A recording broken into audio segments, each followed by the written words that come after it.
बिस्मिल्लाहिर्रहमानिर्रहीम। अस्सलामु अलैकुम नाज़रीन, मैं हूं मोहम्मद बिलाल। आप देख रहे हैं बिलाल कांजू ऑफिशियल यूट्यूब चैनल। नाज़रीन, जिंक के इस्तेमाल के हवाले से मैं तफसीलन वीडियो बना चुका हूं जो आपको एंड स्क्रीन पर मिल जाएगी। आज की इस वीडियो में हम बात करेंगे गंदम की फसल में जिंक का इस्तेमाल बजरिया स्प्रे, यानी जो हम फोलियर एप्लीकेशन करते हैं जिसमें सरे फहरिस्त है EDTA चिलेटेड जिंक।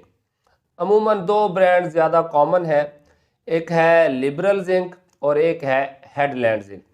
मैं आपको ये बताता चलूँ कि इस वीडियो का मकसद किसी प्रोडक्ट की कोई तशहीर करना नहीं है, बल्कि ये दोनों ज़्यादा मकबूलियत की हामिल प्रोडक्ट्स हैं। इसीलिए आपको ये बताना मकसद है कि इनका स्प्रे आपने किस वक्त करना है और कितनी मिकदार में करना है।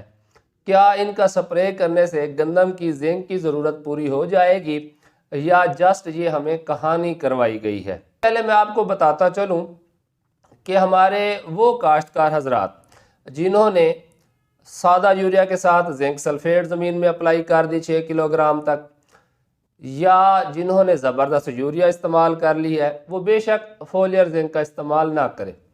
मगर चंद तरक्की पसंद काश्तकार ऐसे हैं जो ये कहते हैं कि जब हम जिंक को ज़मीन में इस्तेमाल करते हैं तो ये ज़मीन की pH ज़्यादा होने की वजह से फिक्सेशन का शिकार हो जाती है, जिससे इसकी दस्तयाबी मुतासर होती है। तो ये उनकी बात बिल्कुल ठीक है कि हमारी ज़मीनों के अंदर जिंक की अवेलेबिलिटी कम होने की एक बड़ी वजह ज़मीन का बुखार ज़्यादा होना है, यानी pH 8 से ज़्यादा है। इस हवाले से अगर आप स्प्रे करके गंदम की फसल की जिंक की ज़रूरत पूरी कर सकते हैं तो इसमें कोई मुज़ायका नहीं। जैसे मैंने कहा कि एंग्रो की है लिबरल जिंक और सवाद की है हेडलैंड जिंक। इसी तरह मुख्तलिफ दूसरी कंपनीज के पास भी 5% EDTA चिलेटेड जिंक मौजूद है।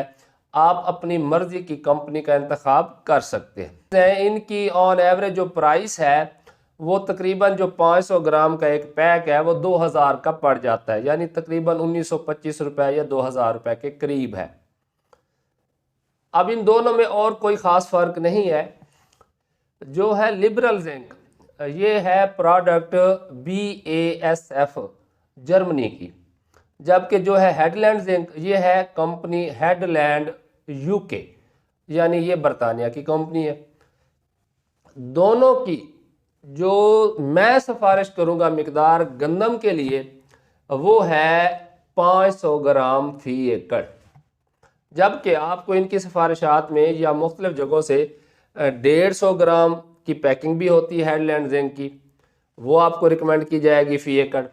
कुछ लोग 200 से 250 ग्राम रिकमेंड कर देंगे। कुछ लोग ये जो 500 ग्राम वाली पैकिंग है इसे जो है वो 2 स्प्रे यानी 250 ग्राम फी एकड़ के हिसाब से रिकमेंड कर देते हैं।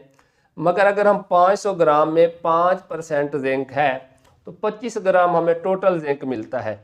तो कम अज़ कम हमें ये अप्लाई करना चाहिए, क्योंकि गंदम को शगुफ़ा साजी के लिए जिंक की अच्छी खासी ज़रूरत होती है। इसीलिए मैं आपको ये सिफारिश करूँगा कि आपकी फसल जब 40 से 50 दिन इसके दरमियान आपने एक स्प्रे 500 ग्राम फी एकड़ के हिसाब से करना है, और पानी आपने 150 लीटर से कम नहीं लगाना। 200 लीटर बेशक लगा लें और 150 लीटर से कम आपने बिल्कुल नहीं लगाना। अच्छा, अब इसमें क्योंकि जिंक है तो यहाँ पर एक और सवाल जन्म लेता है कि जिंक फास्फोरस के साथ मिलाएं तो रिएक्शन कर जाती है, तो क्या जिंक को हम NPK के साथ मिला के, ये जो EDTA चिलेटेड है, ये बात मैं बार बार रिपीट कर रहा हूँ, सादा जिंक सल्फेट नहीं मिलाना आपने NPK के साथ। EDTA चिलेटेड है तो इसे आप NPK खादों के साथ मिलाकर भी स्प्रे कर सकते हैं। आप इस EDTA चिलेटेड जिंक को जड़ी बूटी मार जहरों के साथ मिलाकर भी स्प्रे कर सकते हैं। आप इसे कीड़े मार जहरों के साथ मिलाकर भी स्प्रे कर सकते हैं। बल्कि कंपनीज की तरफ से तो ये भी सिफारिश किया जाता है कि डोज बढ़ाकर आप इसे ज़मीन में भी अप्लाई कर सकते हैं, मगर मैं सिफारिश नहीं करूँगा, क्योंकि जितना हमें ज़मीन में अप्लाई करना पड़ेगा उस हिसाब से तो फिर हमारा 10,000 रुपये खर्चा सिर्फ इसकी एप्लीकेशन पर ही हो जाएगा। असल में सॉयल एप्लीकेशन से मुराद ये है कि हमारे वो काश्तकार जो हाई वैल्यू फसलात उगाते हैं और एफिशिएंट जो इरिगेशन सिस्टम है, जैसा कि हमारा ड्रिप इरिगेशन सिस्टम है, तो उसमें तो थोड़ी मिकदार में, क्योंकि पौधे के रूट जोन में आपने खुराक मुहैया करनी होती है, तो वहाँ पर तो इसे दीगर फर्टिलाइज़र के साथ फर्टिगेट किया जा सकता है। मगर जैसे हमारे यहाँ रिवाज है कि हम जो है वो खादों को फ्लड करते हैं या हम छट्टा करके पानी लगाते हैं, तो ऐसी सूरत में मैं आपको सिफारिश नहीं करूँगा कि आप ये जो 500 ग्राम का एक पैकेट है या 2 पैकेट या 3 पैकेट आप ज़मीन के अंदर फ्लड कर दें, क्योंकि अगर 3 पैकेट आप करेंगे तो तकरीबन 6000 रुपये का आपका खर्च है। उससे बेहतर है आप 2 बोरी ज़बरदस्त यूरिया की इस्तेमाल कर लें। यहाँ पर एक एडिशनल बात मैं आपको बताता चलूँ कि किसी भी इदारे की रिसर्च, किसी कंपनी की रिकमेंडेशन कोई हरफ आखिर नहीं है। ये कोई कुरान और हदीस नहीं है जिस पर यकीन करना हम पर लाजिम है। ये बात मैं इसलिए कर रहा हूँ कि बहुत सारी ऐसी चीज़ें हैं जिसमें बिजनेसमैन का पहला ऑब्जेक्टिव मनी होता है, पैसा होता है। उसमें बाद दफ़ा लोगों की साइकोलॉजी को मद्देनज़र रखते हुए उसी हिसाब से मार्केटिंग की जाती है। मैं आपको मिसाल देता हूँ कि अगर अच्छा खासा बिल बन जाए मेडिसन का, तो हमें ऐसे लगता है हल्का हल्का आराम आना शुरू हो गया है। और अगर वही कोई 100 रुपये में कोई खुदा तर्स बंदा बैठा हो, डॉक्टर सानियत की खिदमत करने का कोई उसके अंदर जज्बा हो, तो हमें ऐसे लगता है कि दवाई फजूल इसने दी है। बिल्कुल इसी तरह अगर आप जाते हैं कहीं से यूरिया ख़रीदने और वो कहता है जी मेरे पास 3 बोरी अवेलेबल है, आपका रकबा है 5 एकड़, तो आप में से अक्सर लोगों ने एक्सपीरियंस किया हुआ होगा कि वो आपको मुतमिन करके 3 बोरियां 5 एकड़ में डलवा के जहनी तौर पर सेटिस्फाई कर देगा कि आपने सही खाद दी है, जबकि आप लेने गए थे 5 बोरी, 1 एकड़ के हिसाब से 1 बोरी।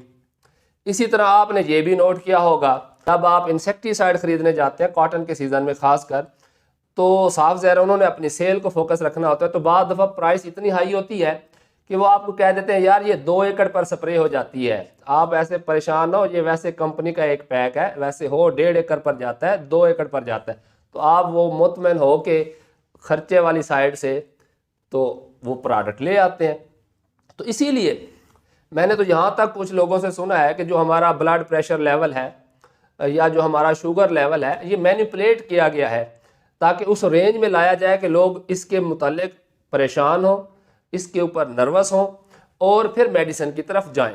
वरना अभी तक भी मिसाल है, कुछ ऐसे लोग हैं जो एक ख़ास लेवल होता है शुगर का, बीपी का, उससे यानी उसके एट पार होते हैं, लेकिन नॉर्मल ज़िंदगी गुजार रहे होते हैं, ना ही कोई मेडिसिन ले रहे होते हैं और ना ही उनको कोई परेशानी होती है। ये जो बात मैंने की है इसमें अक्लमंदों के लिए इशारा ही काफ़ी है कि कंपनी बाहर की हो या पाकिस्तानी हो, इंडिया की हो या चाइना की हो, बिजनेसमैन का पहला मकसद प्रॉफिट होता है। उसमें बहुत सारे टैक्स होते हैं, लोगों की साइकोलॉजी को मद्देनज़र रखा जाता है, उस कंट्री की फाइनेंशियल सिचुएशन को मद्देनज़र रखा जाता है, उस वहाँ पर जो लोगों का बिहेवियर है कि वो किस प्रोडक्ट की तरफ माइल होते हैं, क्वालिटी को फोकस करते हैं, कीमत को फोकस करते हैं, या वो दकियानुसी राह अख्तियार करते हैं या इनोवेशन की तरफ जाते हैं। उस हिसाब से प्लानिंग करके चीज़ें मार्केट की जाती हैं। मैं खुद से तो ये रिसर्च नहीं कर सका कि आया जो 5% रिकमेंड किया जा रहा है इससे हर ज़मीन की ज़रूरत पूरी हो रही है, हर फसल की ज़रूरत पूरी हो जाती है एक पैकेट से, या जस्ट ये आटे में नमक के बराबर है कि डेफिशिएंसी को दूर किया जा सके और कुछ ना कुछ लोगों को इसकी तरफ पहले राइज किया जा सके। तो इस पर आपने कमेंट्स ज़रूर करने हैं।